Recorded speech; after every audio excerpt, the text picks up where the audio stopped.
How's it going, folks? Stu here. Another day, another film from the London Film Festival 2021 to chat to you guys about. I've got my tea at the ready because Lord knows I need me some caffeine at the moment. But today I'm chatting about a film which was probably the most anticipated film of the year for me. Certainly the one I was most excited about to catch at the film festival. Been getting a load of buzz all over the film festivals it's been showing at. I don't really know why I'm teasing it because it's in the title of the video, so you already know what I'm going to be talking about. It's Pablo Larraín's latest film, Spencer, and oh boy do I have some thoughts on it. You're going to get those thoughts in T-minus a couple of seconds, baby. See? Mere seconds. I wasn't lying. Should we chat about the film? Spencer is, of course, the latest from Pablo Larraín, a Chilean director who I absolutely love and I think is now confidently one of my favourite modern working directors. He most recently did Emma, a brilliantly underrated little gem of a film there. But before that, he did Jackie. You probably heard about that one. Natalie Portman was bloody fantastic in it. And with Spencer, he's shifting his focus and taking on the British monarchy. It sounds a bit like he's just had a fist fight with them. It's not. It's just a film about royals. Specifically Princess Diana, who, a little known royal you might have not ever heard about. That was a joke. She was very, very popular. And unsurprisingly, Larraín has yet again delivered with a just beautiful, ethereal, kind of dreamlike, nightmare-like unraveling of a mind on screen for us. And it was glorious to watch. So in the lead, we've got Kristen Stewart as Princess Diana. You probably knew that at this point. Much talk about that on the internet ever since that was announced. I feel obliged to say I was always fucking team Kristen Stewart, right? So I was never doubting she was going to pull this one off, but yeah, she pulls it off. She pulls it off and then some. Kristen Stewart was so good in this film, I honestly kind of forgot I was watching her. I mean, at first you're like, okay, Kristen Stewart, wig, British accent.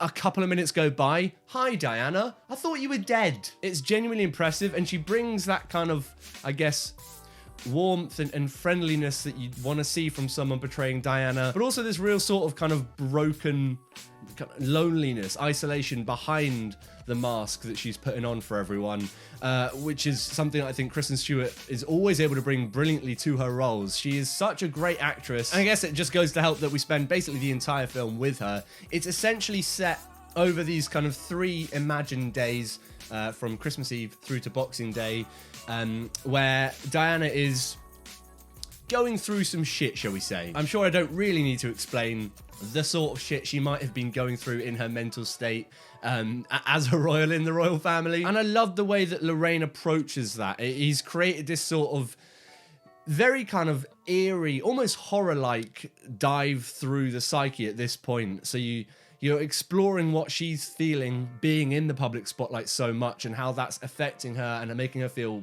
paranoid and isolated. But it's done in a very, and this might be a new word that I'm going to coin now, Larrainian way. That was fun to say. I'm constantly just immediately almost hypnotized by Larraín's approach to scenes and to narrative, and the way all of his films kind of just float through their stories. And it really works to create this sort of eerie atmosphere. It's got this very unnerving, unsettling twinge to things, to everything that's going on. And I think that's used really interestingly here to pull out those ideas of sort of tension and isolation and paranoia that come from being in the public spotlight. I thought that was a really exciting and interesting way to pull up those themes that are so well known in the context of Diana as a public figure. And in that sense, I was very happy to see that it, doesn't shy away from the fact that the royals suck. This is that part of the review where I have to sort of casually drop the fact that I fucking don't like the royals at all. I don't like the monarchy. I think it's a wholly outdated fucking institution here in the UK. So I think naturally, having that viewpoint, I quite enjoyed the fact that this film was like, yeah, it's fucked. But I was glad that that never became just like the big in-your-face point of the film. Though I don't know why I'm saying that as if I wouldn't have been here for that either way. And typically, it's an absolutely gorgeous film as well. I mean, I've spoken a bit about the floatiness of the way Larraín approaches his scenes, and that's something that comes from the cinematography as well. Very gorgeous to look at in that front. And here he's got Claire Mathon on board as the director of photography, who you may know as a cinematographer for Portrait of a Lady on Fire most recently. Another utterly gorgeous film. And I love the way this film looks. It's this really interesting juxtaposition of a muted feel, a muted tone to the whole thing, but also still lavishing in the kind of eccentric colours and the royal sort of feel of these environments. Like, it never loses the scale and the overtopness of the monarchy and what they're doing, but it's still muted. And I think that is almost like an extension of the themes it's going for. Like, on one level, it is big, royal, over the top, and it can do that. It's got the big costumes, you know, it's got the big colors.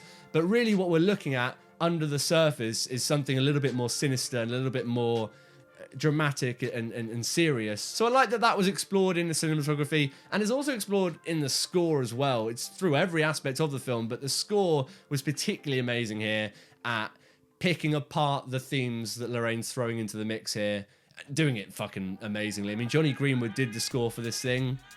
I've made my thoughts on Johnny Greenwood explicit on the channel before, but I'll say it again for the people at the back. He's one of the best current working composers. The dude just continues to crush it with incredible scores, which is inevitable given his background coming from Radiohead, one of the greatest bands of all time. Won't hear anything else of it. And this is another score which is just gorgeous and beautiful in a classical sense, but also doing a lot more interesting shit when you really get going with it. I love the blend of sort of jazzy compositions, jazz motifs, with more kind of, I guess, classical motives you'd expect from a royal drama. But also in the mix there's this really sort of constant, occasionally subtle, occasionally much more obvious, very dark and sinister feel, which is again accentuated through the cinematography and through the performances and through the direction. Everything is working together at every point to create this very visceral feeling, this very sort of uncomfortable look at royal life, which is, I think, the perfect way to go through a Diana biopic. It's infinitely more interesting for that. And I think it works really well in that sense as a companion piece to another biopic that Larraín did, which was Jackie, with Natalie Portman.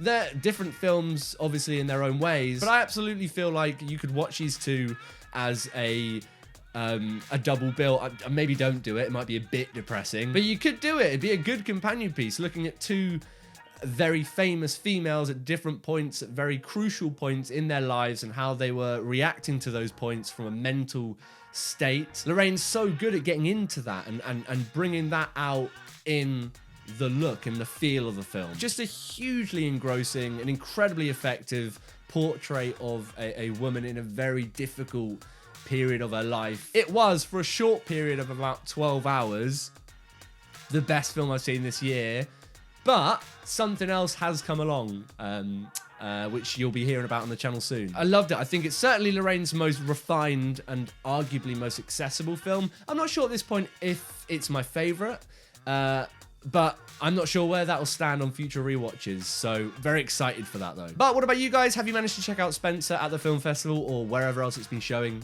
in the world this year? Let me know what you thought about it down in the comments below. We'll have a little chat, because why not? And while you're down there, why don't you subscribe? We've got a new review dropping every day on the bloody channel here during the festival's duration, which is the next week or so look forward to that. On top of that, if you want to see more initial reactions to films as soon as I see them, go ahead and follow me on Twitter or Instagram or Letterboxd, where I'll be updating those regularly through the festival. Until next time, I'm off to go sleep.